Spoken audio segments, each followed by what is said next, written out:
For a working dog like that, how much work do they need, or how much exercise and mental stimulation would they need on a daily basis? Yeah, well, that's a good point, Marie. I mean, it's mental stimulation above all. Their brain is very active.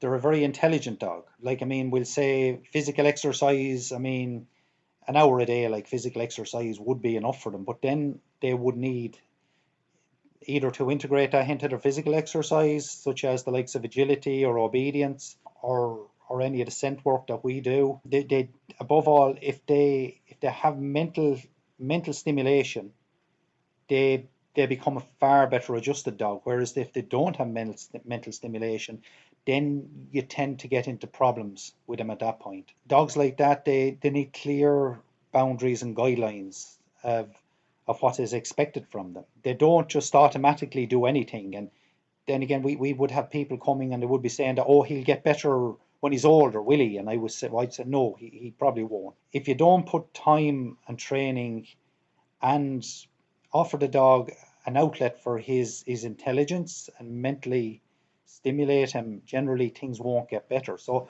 I would say, like, I mean, if you had at least an hour a day, the minimum would be an hour a day to put into a dog like that to train him, to exercise him, and give him enough mental stimulation to keep his mind active. Yeah, about good hour a day of strong, meaningful um, interaction with the dog. The dog wants to interact with you. That's their primary goal, and that can be a catalyst for a lot of bad behavior as well. We would have dogs that would incessantly bark to try get their owner's attention. They would incessantly chew things and make noise till they get their owner's attention. So to them, bad behavior can become just a way of getting their owner's attention and interacting with their owners.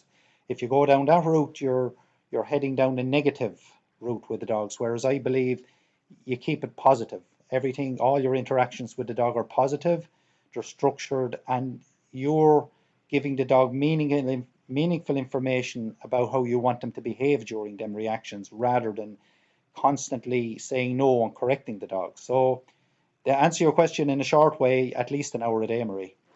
Okay, so they'd need an hour of exercise and then an hour of training, mental stimulation, and like interaction. Well, possibly that would be ideal if you could manage that. But I mean, that's probably outside the remit of most people. Like, but at least an hour, you would have to spend at least an hour a day with them to get to make any inroads into them. Yeah, them type of dogs.